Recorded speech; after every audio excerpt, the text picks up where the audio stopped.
Assalamualaikum warahmatullahi wabarakatuh. Selamat pagi anak-anak semuanya. Apa kabarnya hari ini? Mudah-mudahan kalian semua dalam keadaan sehat walafiat. Amin. Hari ini kita akan belajar tema dengan muatan IPA. Namun sebelum kita belajar, teacher mengingatkan lagi untuk selalu jaga kesehatan, untuk selalu semangat belajarnya, untuk selalu semangat beribadahnya. Mari kita belajar bersama di slide. Oke. Kelas 5, tema 6, subtema 2, IPA. KD 3.6 menerapkan konsep perpindahan kalor dalam kehidupan sehari-hari. Perpindahan energi panas. Teacher sampaikan dulu ya anak-anak. Kalor itu sama dengan energi panas. Jadi kalau di sini perpindahan energi panas itu sama dengan perpindahan kalor. Perpindahan energi panas terjadi melalui 3 cara. Yang pertama yaitu dengan cara konduksi, yang kedua dengan cara konveksi, dan yang ketiga dengan cara radiasi. Apa itu konduksi, konveksi, dan radiasi? Sebelum teacher jelaskan, mari kita lihat slide berikutnya. Nah, di sini adalah peristiwa perpindahan kalor atau perpindahan energi panas secara konduksi. Nah, itu digambarkan dengan seperti ini anak-anak. Diibaratkan buku yang berwarna hijau ini adalah kalor atau energi panas. Jadi, energi panas ini atau kalor ini dipindahkan dari tangan si A menuju tangan B, menuju tangan C, menuju tangan D. Jadi, energi kalornya berpindah dari kiri ke kanan melalui anak-anak yang berdiri ini tanpa anak-anak tersebut bergerak. Jadi yang berpindah adalah hanya bukunya, tetapi anak-anak tersebut tidak ikut berpindah. Jadi buku ini berpindah dengan cara merambat melalui anak-anak yang berjejer ini.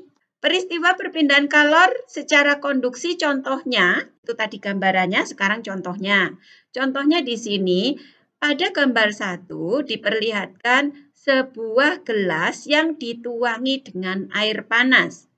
Pada gambar 2, ini menunjukkan gelas yang berisi air panas tadi dimasuki dengan sendok logam. Sendok logam yang tercelup di dalam air panas adalah bagian ujungnya. Dan gambar 3 ini menunjukkan pangkal sendok yang tidak ikut tercelup air panas, lama-kelamaan akan terasa panas. Nah, di sini membuktikan bahwa energi panas yang ada di air ini merambat ke pangkal sendok melalui sendok. Padahal yang dicelupkan di dalam air panas hanya ujung sendok, tetapi pangkal sendok lama-lama ikut terasa panas. Jadi sama dengan yang digambarkan oleh anak-anak ini tadi.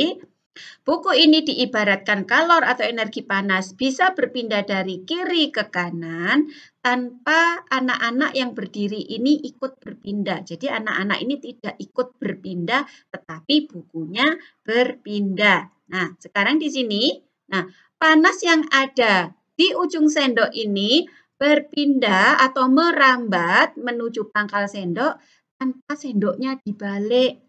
Tanpa sendoknya ikut berpindah ujung menjadi pangkal, tidak seperti itu. Ujung tetap ujung, pangkal tetap pangkal. Tetapi yang pangkal kenapa ikut panas? Itu karena energi panas atau kalor yang ada di ujung sendok itu merambat. Ya, gitu anak-anak. Selanjutnya peristiwa perpindahan kalor secara konveksi. Di sini digambarkan seorang anak membawa kotak. Jadi kotak ini berpindah dengan cara dibawa. Jadi kotaknya berpindah, anaknya ikut berpindah. Dan kotak ini diibaratkan adalah energi panas atau kalor. Kalau tadi buku berpindah tetapi anaknya nggak ikut berpindah. Tetapi kalau yang ini, yang konveksi, kotaknya berpindah, anaknya ikut berpindah. Sekarang kita lihat contohnya. Peristiwa perpindahan kalor secara konveksi, contoh yang pertama. Nah, ini adalah gambar air yang direbus di dalam ketel. Pada awalnya, ketel dan air yang ada di dalamnya itu tidak panas. Ketika ketel dan air ditaruh di atas kompor yang nyala, maka lama-kelamaan ketel dan air ikut panas. Bagaimana bisa terjadi? Yang terkena api kan hanya bagian bawah. Kenapa yang lainnya ikut panas? Karena air bagian bawah yang terkena panas, dia akan bergerak naik. Kemudian air yang dingin di bagian atas akan terdesak oleh air panas yang bergerak naik, dia ganti ke bawah. Sehingga energi panas itu berpindah dengan cara mengikuti aliran air. Jadi, airnya ikut bergerak bersama dengan energi panas ya. Itu. Jadi sama dengan yang digambarkan ini tadi. Nah, anaknya ikut bergerak, ikut berpindah bersama kotak yang di bawah.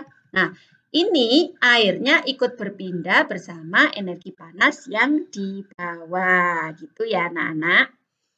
Kita lanjutkan contoh yang kedua. Nah, ini adalah peristiwa perpindahan kalor secara konveksi, yaitu terjadinya angin darat dan angin laut.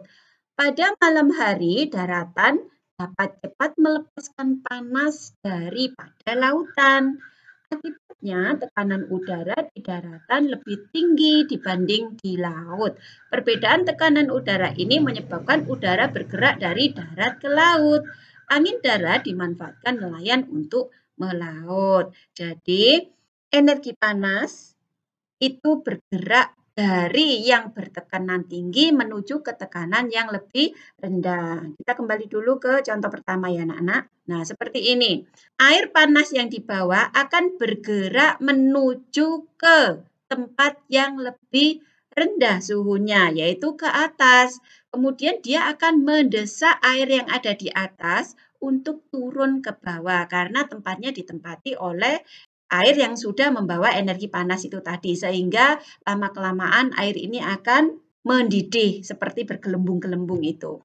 Kita kembali lagi ke contoh kedua. Nah, sama dengan ini, angin atau udara dengan suhu yang lebih panas akan bergerak menuju suhu yang lebih dingin. Dari suhu yang lebih tinggi menuju ke suhu yang lebih rendah, gitu ya. Sehingga udara yang berasal dari daratan akan menuju ke lautan. Nah, peristiwa ini disebut dengan angin darat. Nah, angin darat ini dimanfaatkan nelayan untuk menuju laut. Dan ini terjadi di malam hari. Kemudian angin laut.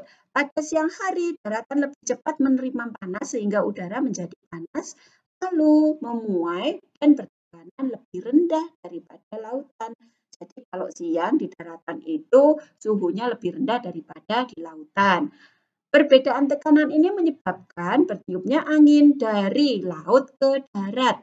Angin laut dimanfaatkan oleh nelayan untuk pulang melaut. Jadi terjadi di siang hari. Untuk mengingat-ingat angin darat dan angin laut, kalian boleh mengingatnya. Angin darat itu angin yang asalnya dari darat, ya, menuju laut.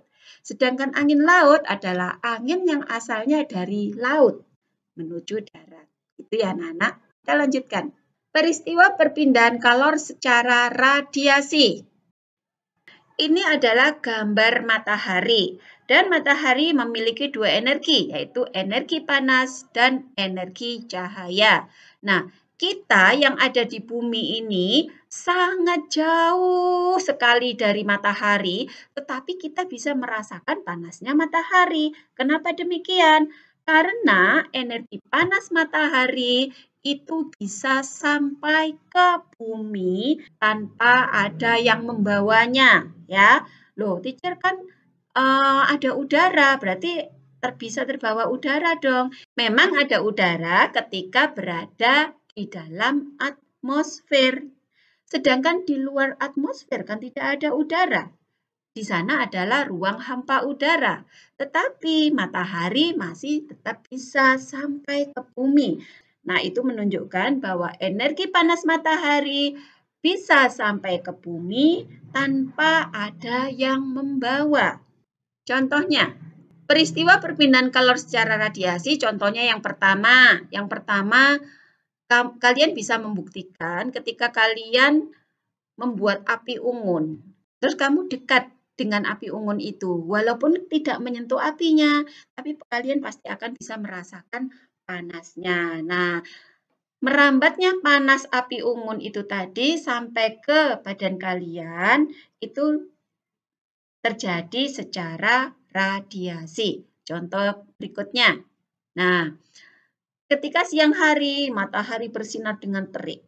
Kalian berada di bawah sinar matahari, maka kalian akan merasakan panasnya. Kalian akan merasakan energi panas matahari. Atau ketika pagi hari, jam 9 sampai jam 10, kalian berjemur untuk mendapatkan vitamin D. Kalian merasakan hangatnya energi matahari. Lalu kesimpulannya apa? The conclusion, kesimpulan. Kesimpulannya adalah dari beberapa penjelasan dan contoh di atas bahwa perpindahan energi panas atau kalor dapat melalui 3 cara, yaitu dengan cara konduksi. Apa itu konduksi? Peristiwa perambatan panas yang memerlukan suatu zat atau medium perantara tanpa disertai perpindahan bagian-bagian zat atau medium tersebut. Perpindahan panas tersebut terjadi pada benda padat. Contohnya, sendok logam terasa panas saat digunakan mengaduk kopi panas. Yang kedua, konveksi, yaitu peristiwa perpindahan energi panas disertai dengan aliran zat perantaranya. Contohnya, merebus air dan terjadinya angin darat dan angin laut. Yang ketiga, radiasi, yaitu peristiwa perpindahan panas tanpa zat atau medium perantara. Contohnya, panas matahari sampai ke bumi. Di sini ada 3 macam tugas, tetapi kalian disuruh memilih. Jadi pilihlah salah satu percobaan di bawah ini. Buat videonya dan jawab pertanyaan dari percobaan yang kalian pilih. Yang pertama, percobaan halaman 77. Ya. Kemudian setelah kalian melakukan percobaan dan di video, kalian menjawab pertanyaan halaman 78. Poin A sampai D. Yang kedua, percobaan halaman 82. Sama, kalian buat percobaannya dan divideokan, kemudian menjawab pertanyaan halaman 83 poin A sampai H. Yang ketiga, percobaan halaman 113. Kalian melakukan percobaannya, divideokan, kemudian menjawab pertanyaan halaman 114 poin A sampai G.